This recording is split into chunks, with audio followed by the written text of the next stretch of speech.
kepada baginda Rasulullah sallallahu alaihi wasallam. Mudah-mudahan dengan sholawat kita dapatkan syafaat. Apa itu syafaat? Tidak lain adalah pertolongan Rasulullah. Orang yang hidupnya dipenuhi dengan syafaat Nabi pasti tidak pernah susah. Orang yang hidupnya bergelimang dengan syafaat Rasulullah, maka dia pasti akan beruntung ketika nanti berhadapan dengan Allah. Kenapa demikian? Karena kalimat sholawat adalah amaliyah yang sangat dianjurkan oleh Allah dan Rasul. Allah saja bersolawat kepada Nabi, para malaikat bersolawat kepada Nabi, lalu Allah menyuruh orang-orang beriman agar banyak-banyak bersolawat kepada Nabi. Jadi rugi besar kalau dalam keseharian kita tanpa ada solawat. Berapa harusnya kita baca solawat? Minimal dalam sehari semalam kalau bisa 1000 kali. Kalau tidak mampu 1000 kali, berapa Bu? Tambahi jadi 2000, supaya puas gitu. Sebab sholawat ini sangat penting di dalam kehidupan umat muslim, wabil khusus di bulan Safar. Hari ini adalah hari Ahad, masuk sudah hari yang ke berapa hari ini? Hari ini tanggal berapa Pak? Tanggal 20 belum 18. Nah 18 maju 2 hari, berarti sudah 20 Safar. Sudah 20 Safar masuknya sudah. Perkiraan tanggal 21 hari Rabu ini adalah Rabu terakhir di bulan Safar. Hari Rabu yang terakhir di bulan Safar, orang Jawa mengenalnya Rabu Pewekasan, Rabu Penghabisan. Ujar orang kita Banjar, Arba Mustamir. Amun orang Matapura menyambat Mustaemer. Terserah penyebutannya, mau Rabu Pawekasan atau Arba Mustamir atau Mustaemir silahkan. Yang jelas pada hari Rabu bulan Safar, Rabu terakhir di bulan Safar, Allah akan canangkan sebanyak 360.000 macam bala. Ya. 360.000 macam bala yang akan diturunkan Allah dalam kurun waktu 1 tahun. Alokasi waktunya 1 tahun Pak. Allah sudah turunkan dari Lauhul Mahfuz ke langit dunia yang akan nantinya dialokasikan untuk diturunkan dalam kurun waktu 1 tahun. Kalau kita kenal 1 tahun sebanyak 360 hari, maka dapat dipastikan dalam sehari semalam Allah akan turunkan 1000 macam bala. Ya. Nah, yang sering orang bertanya, di mana bala itu akan turun? Kenapa Allah menurunkan bala dan musibah? Apa yang menjadi penyebab sehingga bala itu turun kepada umat? Jawabannya sederhana, dijawab oleh Allah Subhanahu wa ta'ala di dalam hadis qudsi. Apabila ada hambaku, kata Allah, yang berani berbuat maksiat. Apabila ada hambaku, kata Allah, yang berbuat durhaka, membangkang perintahku, kata Allah, maka akan aku hancurkan mereka sebelum datangnya hari kiamat. Nah, jadi berlandaskan kepada hadis qudsi itu patut kita garis bawahi patut kita khawatir kalau bala itu turun di tempat kita. Bagaimana supaya kita terhindar dari bala musibah yang diturunkan oleh Allah? Ganti perbuatan maksiat dengan perbuatan taat. Lalu perbuatan taat yang mana yang dapat menghindarkan bala dan musibah? Salah satunya adalah sholawat kepada Rasulullah.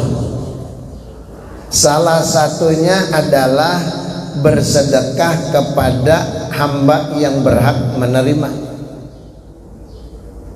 Sedekah sepuasanya. Namun seandainya di hari-hari lain jarang bersedekah, barang di hari Rabu terakhir bulan Safar,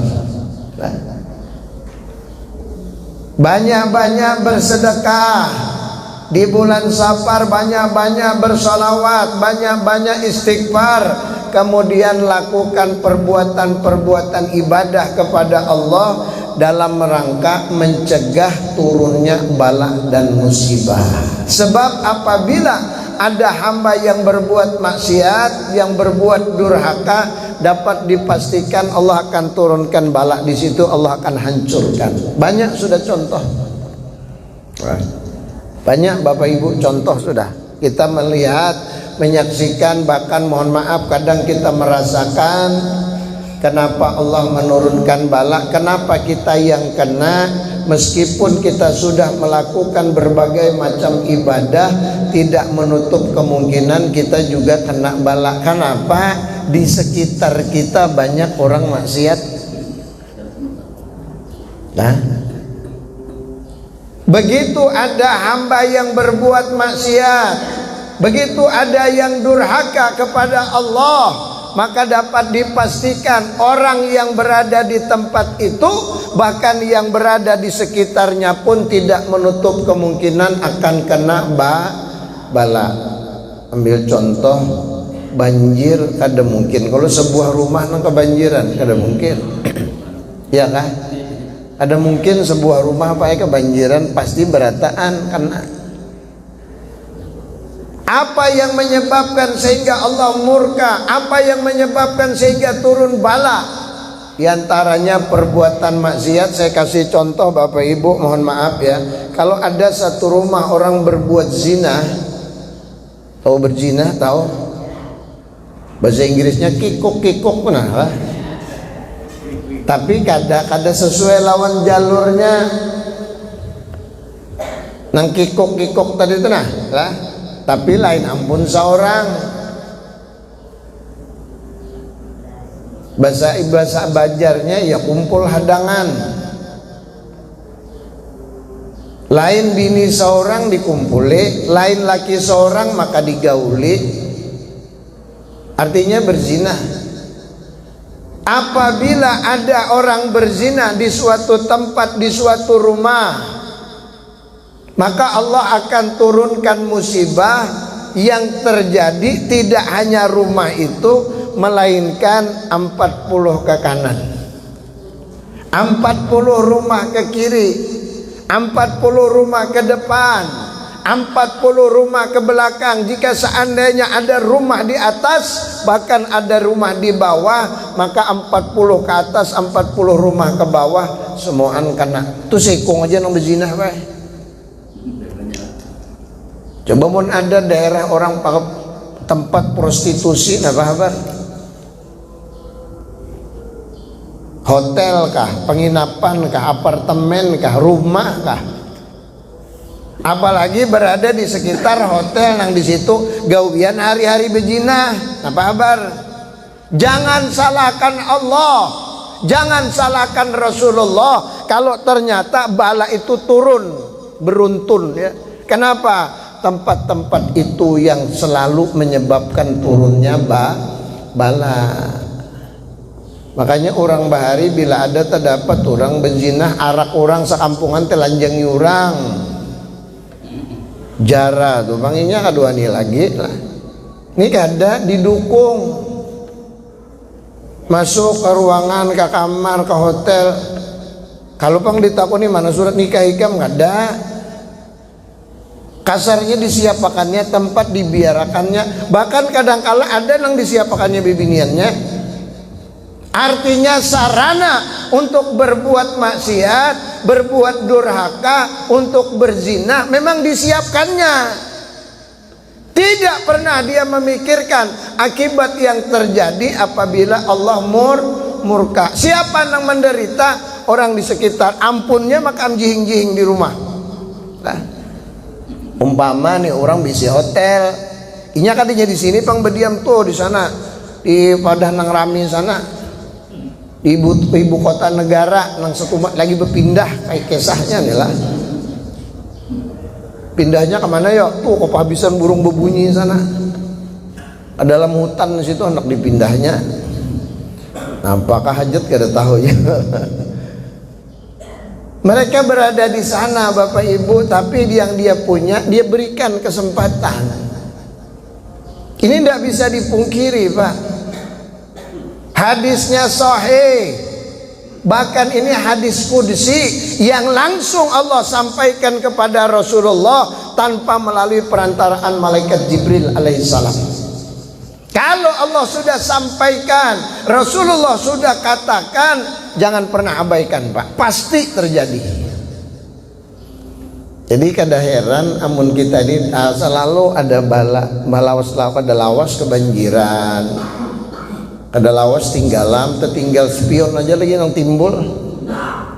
Saking dalamnya banyunya, selawasan jero wadah ulun tuh guru 20 tahun ini sudah 20 tahun terakhir ini kada pernah banjir, harus malam banjir.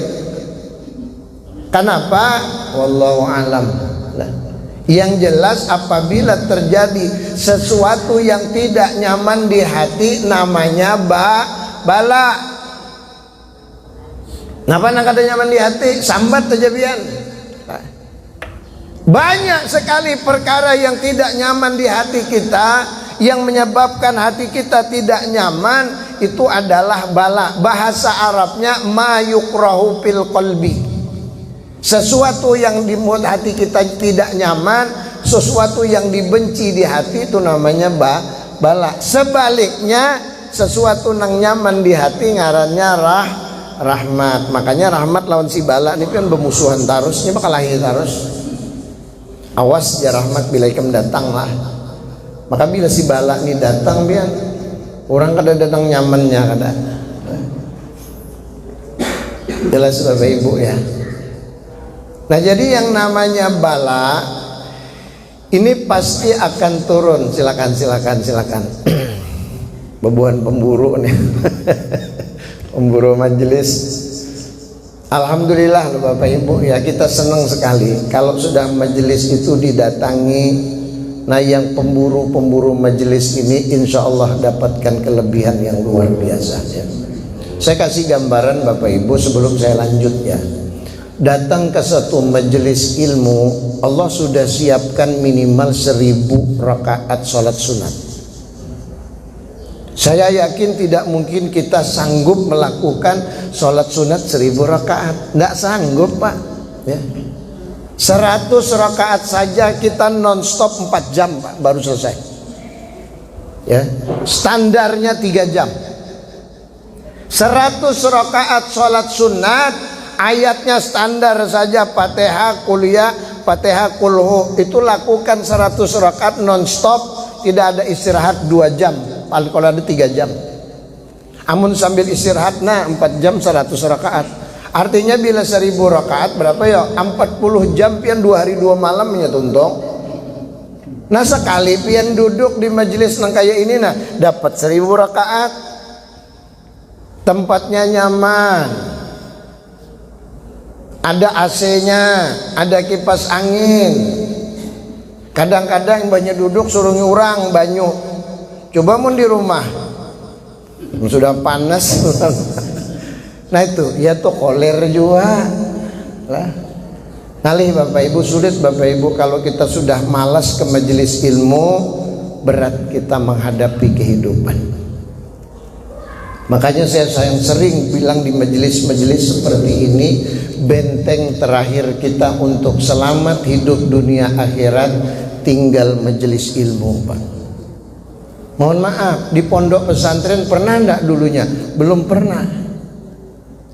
Ngaji berduduk, belajar kitab, belum pernah.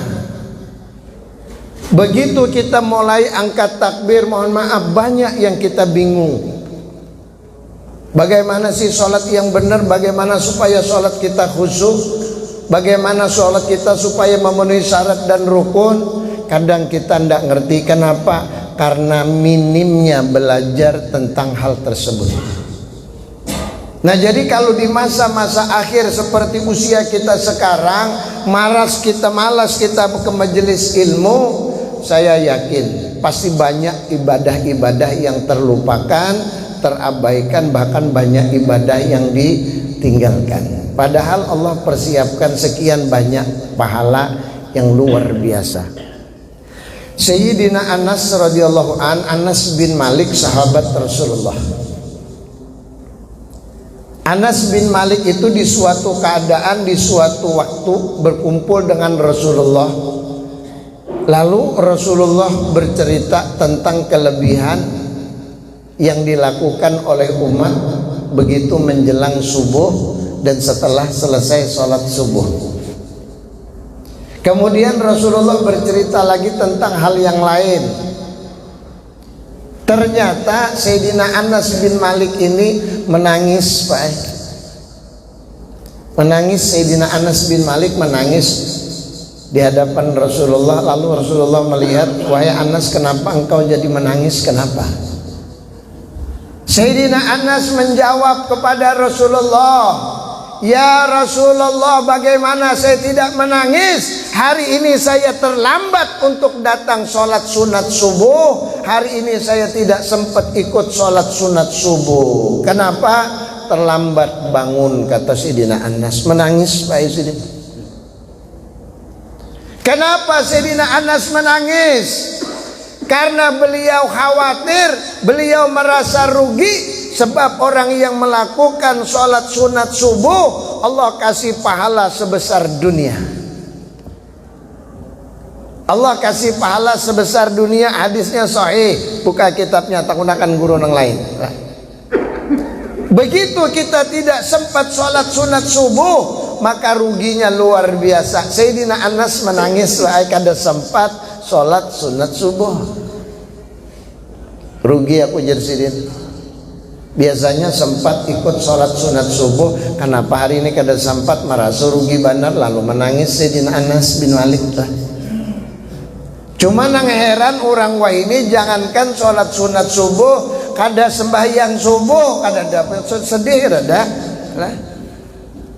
Sayyidina Anas tidak ikut sholat sunat subuh saja menangis, merasa rugi. Kenapa? Pahala yang dipersiapkan Allah sebesar dunia beliau tidak dapatkan. Harusnya beliau dapat, harusnya lah.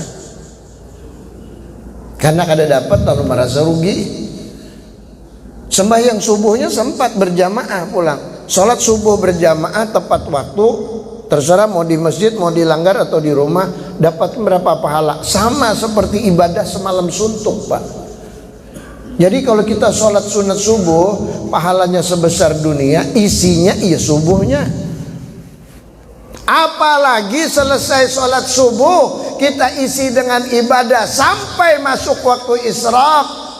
Ini keluh pakai lidah, kada sanggup pun menceritakan kelebihan yang pian dapat. Makanya jurun kemarin waktu terbantai di rumah sakit operasi 8 hari nak ada kawa ke majelis, ya Allah rasanya sedih benar, rugi benar lah. Kenapa? Dalam sehari semalam ulun kadang mengisi di majelis 2 kali, kadang 3 kali, kadang 4 kali. Ulun ambil pukul rata 2 kali aja dalam sehari semalam. 8 hari berapa? 16 kali 1000. 16.000 rakaat ulun kehilangan. Ayo biar. Ini ada umat nang jelas-jelas kawa, nang jelas-jelas mampu, nang jelas-jelas masih kuat, hendak berjalan kawa, bersepeda motor ada sepeda motornya, hendak bermobil, mobilnya ada 2-3 buah di rumah, apa mobil di rumah. Iya tuh kada pernah ke majelis. Rame orang beribadah di masjid, kalau pang kepingin kadada, kenapa? Nih hatinya ditutup oleh Allah. Kenapa? Jadi Allah tutup hatinya karena dia tidak pernah kejar yang namanya rahmat. Ya. Ditutup Allah hatinya. Jadi kejar Pak rahmat Allah, minimal kita paham cara melakukannya. Saya kasih gambaran Bapak Ibu. Mencegah datangnya bala di bulan Safar atau bulan-bulan selain Safar, banyak-banyak baca sholawat. Salah satunya ya. Kenapa begitu? Rasulullah pernah bersabda dalam satu hadis yang sahih. Nabi bersabda, beliau katakan, aktiru minas sholati alayya fa innahu tutfi'u ghadabal jabbar wa tuhinu kaidas syaitan au kama qala sallallahu alaihi wasallam. Nabi katakan, banyak-banyaklah bersalawat kepadaku, kata beliau. Banyak-banyak kalian bersolawat kepadaku, banyak-banyaklah kalian mengucap solawat kepadaku, karena solawat itu dapat meredam murka Allah. Allah murka, Allah marah, Allah saring. Lalu Allah hendak menurunkan bala, tapi masih ada yang bersolawat kepada Nabi. Kada jadi, baik. Nah, cuman kadangkala banyak yang tidak mengerti. Orang rame bersolawat, inya berselawar. Orang bersolawat, inya kada. Orang bersolawat, inya maksiat. Ini yang menyebabkan kadang tidak imbang, Pak. Ya, tidak imbang. Kalau sudah tidak imbang antara taat dan maksiat, di tempat itu akan turun bala. Ya. Nah, supaya imbang bagaimana? Allah adil. Allah kasih satu perbuatan baik dengan nilai 10 pahala. Jadi saya pernah dengar almarhum Abah Sukumpul berkata, inya nangai jersidin, bilanya ada orang maksiat tuh 10 nang beribadah seikong imbang jersidin masih lah. Ini ada berapa banyaknya manusia di sekitar Masjid As-Salam ini berapa? Berapa ribu? Nang turun ke masjid berapa ikong? 1/10 masih imbang jersidin. Sekung nang datang beribadah 10 nang kada imbang. Tapi kalau sudah kurang dari itu, mohon maaf, yang hadir 10 nang maksiat 200, kada imbang sudah, kada lawas bala turun baik. Kada lawas turun bala. Nah jadi mun kada hendak dapat bala musibah, mun kada hendak terjadi nang kada nyaman di hati, banyak-banyak bersolawat. Terserah pian salawatnya nang mana kah lah. Nang penting salawat, ujar Abah Guru, nang paling banyak salawatnya ia dalail. Dalailul khairat itu nang paling banyak salawatnya. Burdah banyak salawatnya, Simtud Durar banyak salawatnya lah. Ad-Dibai banyak salawatnya, tapi nang paling banyak adalah dalailul khairat. Luar biasa, Pak. Ya. Saya ulang lagi penyampaian, pernah saya sampaikan di majelis ini, supaya terngiang di telinga, supaya kita rajin mengamalkannya. Dalailul khairat itu kata almarhum Abah Sukumpul ya, hijib Jumat khusus, hijib Jumat. Dalailul khairat itu kan dari Isnin awal, Isnin akhir, terus Selasa, Rabu, Kamis, Jumat. Nah hijib yang hari Jumatnya pian baca, tetapi sesudah selesai sholat subuh. Orang yang mampu, yang sanggup, yang sempat membaca Dalailul Khairat khusus hijib Jumat, dibaca hari Jumat subuh, setelah selesai sholat subuh di Jumat itu, Allah kasih pahala 1 huruf sama orang berangkat haji. Coba itu gambarannya, berapa orang berangkat haji pahalanya berapa. Nah jumlahnya seperti itu, baru 1 hurufnya di dalam Dalailul Khairat. Hendak percaya alhamdulillah, kada percaya innalillah. Itu aja sudah lah. Ini abah guru nang ucap. Makanya sidin dalam sehari semalam dalail 2 khatam. Dalam sehari semalam sidin Al-Quran sahatam 30 juz 114 surah 6666 ayat. Kita bang berapa? Ayo apa kabar? Zikir berapa sehari semalam? Sidin minimal 14.000 kali berzikir. Sholawatnya berapa? 20.000, kadang 50.000. Wajar kalau sidin jadi orang wali. Mensorang bang bisa jadi wala, pun kada wala bisa walu. Kenapa yuk kita ini banyak kolernya Pak? Padahal sanggup aja. Cuman anehnya bila sudah mengikuti ini nah tahan aja 2-3 jam. Padahal manfaatnya belum tentu ada ya. Coba kita rubah sedikit ya, sedikit demi sedikit. Waktu yang dulunya terbuang percuma, coba isi dengan sholawat, isi dengan zikir, isi dengan istighfar, isi dengan ibadah. Niscaya kita tidak akan menyesal karenanya. Hadirin sekalian yang dimuliakan oleh Allah, banyak sekali perkara-perkara yang terjadi di bulan Safar. Nah, kenapa sebabnya bulan Safar dianggap bulan yang panas? Kenapa bulan Safar ditakuti orang? Kenapa bulan Safar banyak bala turun? Saya pernah baca di dalam satu kitab mujarrabat, penyebabnya salah satu penyebab Rasulullah itu sakit pada hari Rabu terakhir bulan Safar, baik.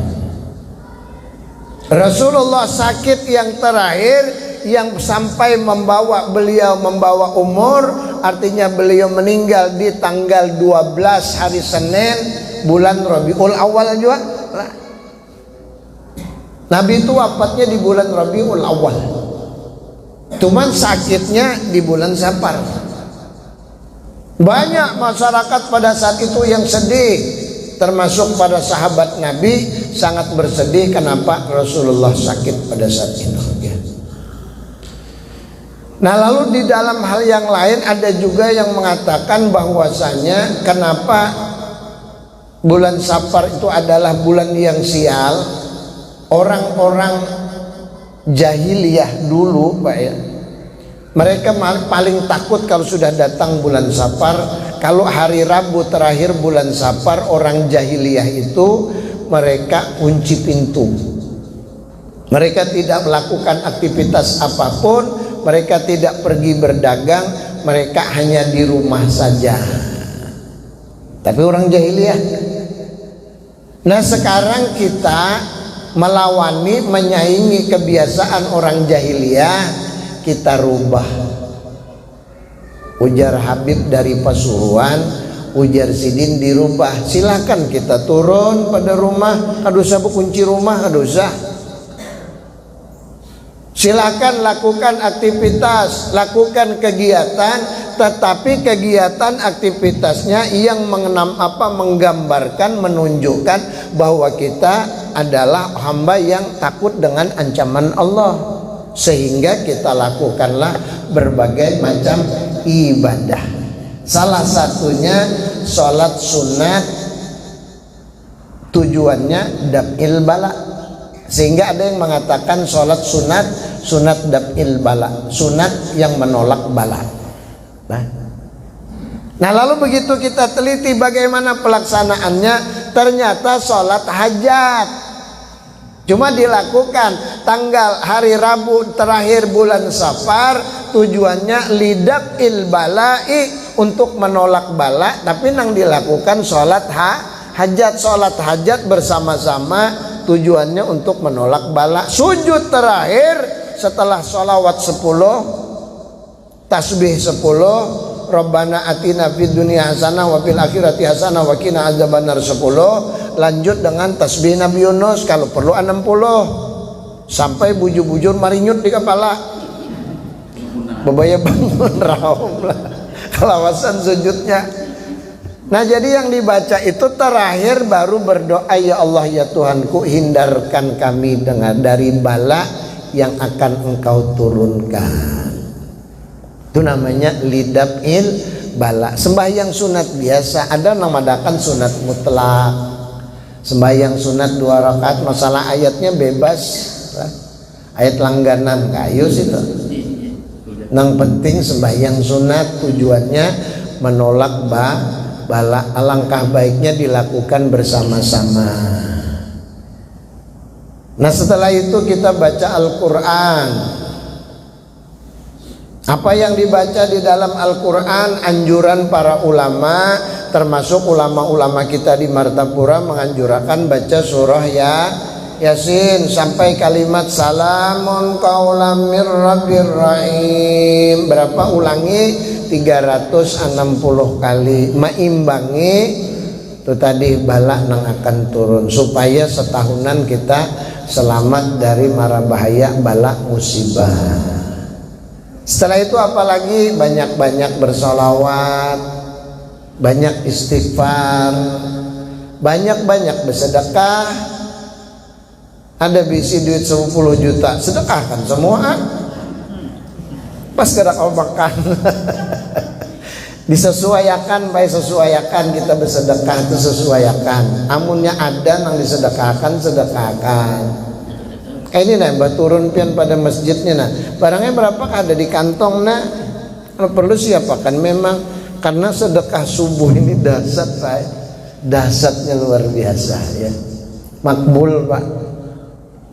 Jadi biasakan kalau mau sholat ke masjid, kita melewati tempat-tempat yang dimana tempat itu ada orang yang berhak menerima, siapkanlah barang berapakah sesuai kemampuan, 5.000 kah, 10.000 kah, ada lebih banyak 50.000. Nah kejadian puluhan jadi 5 buting kau 5 ikong tuh nang besar sapu nang segala macam tuh berhak menerima tuh baik. Nah insyaallah ya Allah Ta'ala kasih berkahnya luar biasa. Amin ya rabbal alamin. Bapak Ibu hadirin sekalian yang berbahagia, sekali lagi bulan Safar adalah bulan yang kata para ulama bulan yang panas. Nah bagaimana mencegah panasnya bulan Safar supaya kita jangan ikut panas? Jangan harba mama aja or bakalahian di rumah. Banyak-banyak ujar abah guru baca burdatul madi. Burdah tuh nah, burdah tuh dingin, madi itu sejuk. Abah guru menggelar tuh si dingin, baca si dingin jar si dingin si sejuk tuh nah. Iya burdatul madi. Wala ya salli wa sallim daiman abada ala habibika khairil khalqi kullihim. Itu dibaca sampai habis, mun kada kawa habis separuh kena lanjut pulang. Baca beberapa pasal lanjut lagi. Di bulan Safar karena diyakini, banyak yang meyakini bulan yang panas, dinginkan dengan burdatul madi. Di Martapura dulu zaman ulun masih sekolah tahun 79 80-an itu rami orang ma'arab kitab burdah lawan kitab fikih bejuri lah. Fathul Wahab, kitab bejuri itu diarak keliling kampung sambil baca burdah. Nah cuman ada nang masuk di akal itu supaya dingin kampung lalu diciciri banyu. Tahu banyu? Enggak ada tahu banyu, ngalihai sudah lain orang Banjar. Dicicirakan air tuh nah Bapak Ibu, masukkan di drum, taruh di gerobak. Nah jadi gerobak nih didorong sambil baca burdah beobor malam enak rami sekampungan jurut panjang lah di keraton dulu persayangan keliling. Nah jadi drum tadi diisi air, pasang pait, pasang keran. Kerannya dibuka sambil cecer airnya, nah di gerobak didorong sambil airnya dicecerakan sekeliling kampung. Lalu masyarakat di sekitar tahu, begitu dengar orang baca burdah keliling kampung, mereka udah siapkan air di ember, ditaruh di depan rumah. Nanti begitu gerobak nih lewat, diliatin airnya kurang, tambahi lagi. Rumah yang lain begitu lagi. Nah lalu dicecer, kemudian airnya kalau ternyata tersisa setelah masukkan di drum, lalu dipercikkan di sekitar, dilapayakan, nah disembur, dikelilingakan. Supaya apa? Supaya dingin berkat karamat Burdatul Madih. Imam Al-Busiri mengarang kitab Burdatul Madih yang saya tahu beliau langsung dibimbing oleh Rasulullah. Paman guru saya mengatakan Imam Al-Busiri itu mengarang kitab Burdatul Madih langsung Rasulullah yang membimbingnya di samping. Cuma tidak boleh dikatakan hadis karena beliau tidak hidup sejaman dengan Rasulullah. Tapi dibimbing oleh Rasul artinya penting nih Pak. Ya. Karena Imam Al-Busiri itu orang alim besar, aulia Allah yang bertemu dengan Rasulullah tidak hanya di dalam mimpi, melainkan ketika bangun ya qadatan, kayak kita kayak ini nah, anak melihat Rasulullah kawan. Nah, kita apa? Bermimpi aja jarang, ada nggak ada pernah? Nah. Jadi mereka itu bermimpi Rasulullah itu melihat Rasulullah itu ya qadatan, bangun Pak. Ketika sadar melihat Rasulullah. Ya susah digambarkan lah bagaimana caranya mereka, wallahu alam. Yang jelas keterangannya begitu. Nah, jadi apa yang beliau susun di dalam kitab Burdatul Madih ketika kita amalkan sangat baik sekali. Hadirin sekalian yang berbahagia, masih di kisaran bulan Safar. Usahakan kalau bisa di hari Rabu yang terakhir itu beramal aja di rumah. Kalau bisa, tapi ulun kada wani pang menangati orang hendak aktivitas. Nah, silakan aktivitas lakukan, namun jangan lupakan Allah. Seandainya kita memang biasa tiap hari ke pasar, kita berdagang, tetap aja jalan perdagangan kita, usaha kita tetap jalan.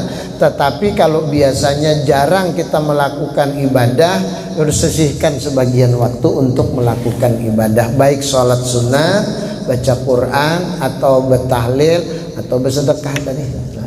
Mudah-mudahan dengan demikian kita terhindar dari mara bahaya dan bala bencana yang diturunkan oleh Allah. Amin ya rabbal alamin. Bapak Ibu hadirin sekalian yang berbahagia, jam 6 lewat sudah lah. Ada waktu kurang lebih 10 menit kita nanti lakukan isyraq sama-sama ya. Mungkin ada yang perlu disampaikan atau dipertanyakan, mumpung waktunya masih ada. Pada Bapak Ibu yang hadir, dengan segala hormat ulun persilahkan. Kalau ada yang mau tanya, silakan. Ibu mungkin ada, Bu? Bismillah. Huruf yang ditulis di baju itu apa huruf salam yang terus salam apa lagi? Apa Bu?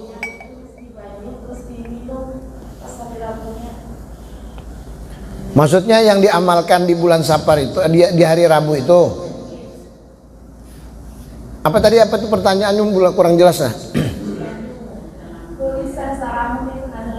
Oh, kalimat salamun qaulam mir rabbir rahim yang kita baca di hari Rabu terakhir bulan Safar itu dianjurkan jumlah hari dalam setahun 360 kali ya. Nah, lalu membacanya kita baca dulu Yasinnya. Baca dari pertama Yasin wal Qur'anil Hakim, terus lanjutkan sampai kalimat salamun qaulam mir rabbir rahim, ulangi sebanyak 360 kali. Setelah sampai 360 kali baru lanjut sampai habis. Cuman membacanya jangan salah. Jangan salamung. Tidak ada salamung dalam Al-Quran, tidak ada salamung ya, dibaca salamung kalau jangan ya. Itu ikhfa hukumnya. Nun mati bertemu qaf tuh salam tanwin bertemu qaf itu hukumnya ikhfa ya. Salamun. Jadi antara idhor dengan idgham itu namanya ikhfa. Khawafa yukhawifu takhfifan, ringankan. Khafif itu ringan Pak. Samar ya. Dia tidak hilang, tetapi tidak nampak. Kalau nampak jadi idhar, kalau hilang jadi idgham. Idkhalu syai'in ila syai'in, masukkan satu huruf kepada huruf yang lain, memasukkan nun mati kepada huruf berikutnya, itu namanya idgham. Kalau bigunah berdengung, kalau bila gunah tidak berdengung. Adapun ikhfa samar antara idhar dengan idgham. Idhar itu nampak, terang, nyata, zahir, hurufnya ada 6. Ya.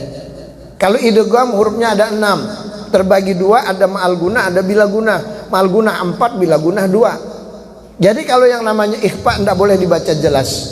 Apalagi dibalik. Kalau dibalik itu namanya iklab. Talaba yukallibu takliban, balik oleh kamu, iklab. Ya, amar itu perintahnya. Nun mati atau tanwin bertemu dengan huruf ba, iklab hukumnya. Talaba yukallibu takliban. Asalnya min ba'di dibaca mim ba'di, berubah hurufnya jadi mim padahal nun atau tanwin, ya. Nah ini jangan dirubah. Salamun dibacanya salamung padahal salamun. Nah, jadi antara nun dengan nga jadi huruf nya, huruf n, nya, itu namanya ikhfa, ya. Jadi berapa tadi Bu? 360 kali salamun qaulam mir rabbir rahim. Haruskah kita mengangkat tangan? Boleh, karena minta selamatkan, ya. Selamatkan kepada Allah, minta selamatkan. Kita jadikan doa, boleh. Jelas Bu? Ada yang lain?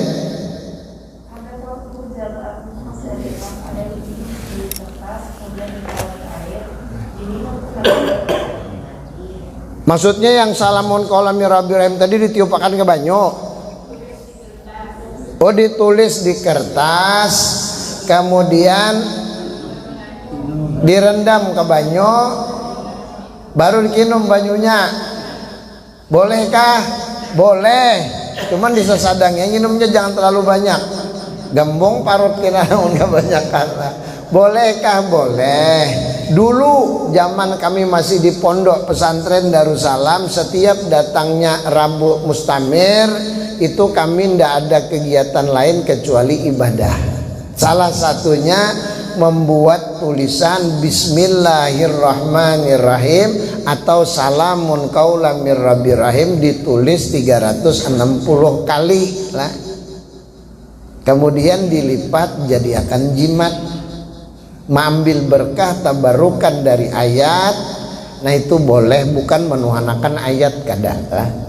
Karena ayat Al-Quran itu bermanfaat.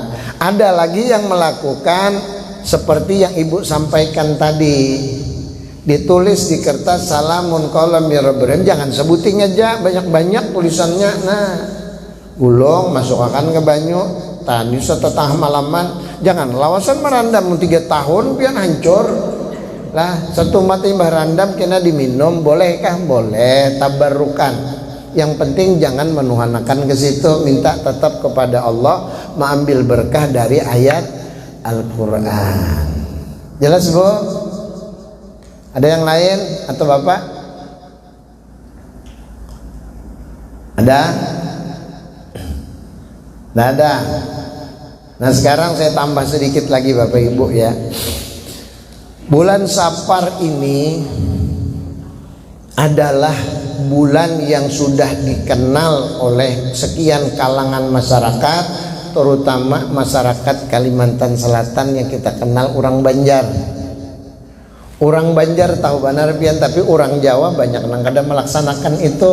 Kenapa? Karena memang ini anjuran saja. Saya belum temukan juga hadisnya Pak, ya, tentang amaliyah di bulan Safar. Cuman ada sahabat bercerita bahwasanya ketika Rasulullah sakit di hari Rabu terakhir bulan Safar, sahabat banyak yang takut, maka mereka menganggap hari itu adalah hari yang sangat istimewa, maksudnya hari yang sial Pak. Kenapa jadi Rasulullah garing ya, bahasa kita nih lah, pas garingnya di hari Rabu, lalu membawa sakit beliau tambah parah sampai meninggal dunia, sehingga umat pada saat itu menganggap hari Rabu ini adalah hari Rabu yang sial.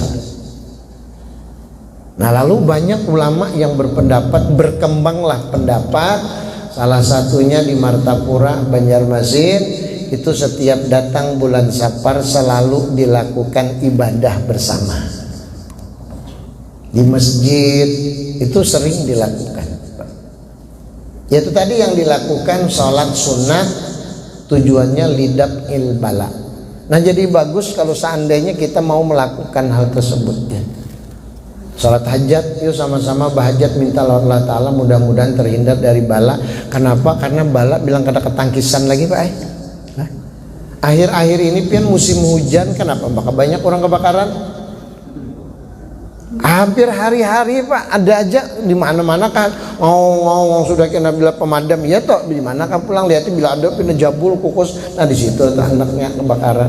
Ya, padahal musim hujan. Kalau tidak kebakaran kebanjiran. Amun nang sudah bala nang betabul itu lain pulang. Nang di rumah ribut aja tuh nang bala betabul katanya. Panas hati baik karena panas lah. Suaminya panas, istrinya panas. Kenapa? Di rumah tidak pernah dibaca ibadah, dibaca sholawat, Quran jarang dibaca. Sedikit-sedikit marah. Sedikit-sedikit marah, mbak bisukan habis tahambur piring. Nang laki nang mahambur. Mbaknya isuk napa? Cangkir pulang tahambur nang bini nang mahambur cangkir lah. Ya, kepanasan hati baik. Coba dinginkan dengan berbagai macam ibadah, salah satunya sholawat kepada Rasulullah. Mudah-mudahan kita dapat melakukannya dan mudah-mudahan kita semua terhindar dari bara bahaya dan bala bencana, sehingga kita mendapatkan rahmat, berkah dan ridha Allah. Pada akhirnya kita berharap mudah-mudahan kita nanti dikumpulkan bersama-sama di dalam surganya Allah. Amin ya rabbal alamin. Bisirin Nabi wa alin Nabi wa bisiril Fatihah biqablah. Bismillahirrahmanirrahim. Alhamdulillahirabbil alamin. Iyyaka na'budu wa iyyaka nasta'in. Ihdinas siratal mustaqim. Siratal ladzina an'amta 'alaihim ghairil maghdubi 'alaihim waladdallin. Amin. Amin ya rabbal alamin. Bismillahirrahmanirrahim. Alhamdulillahirabbil alamin. Allahumma shalli wa sallim wa barik ala sayyidina wa nabiyyina wa maulana Muhammadin wa ala alihi wa sahbihi ajma'in. Allahumma rabbana zidna ilma wa wasi'na rizqana wa barik lana fima razaqtana waj'alna ya Allah min ibadika salihin waj'alna ya Allah min ibadika rasyidin birahmatika ya arhamar rahimin. Wa sallallahu ala sayyidina Muhammad wa ala alihi wa sahbihi ajma'in. Bi fadli subhana rabbika rabbil izzati amma yasifun wa salamun alal mursalin walhamdulillahi rabbil alamin. Taqabbalallahu minkum.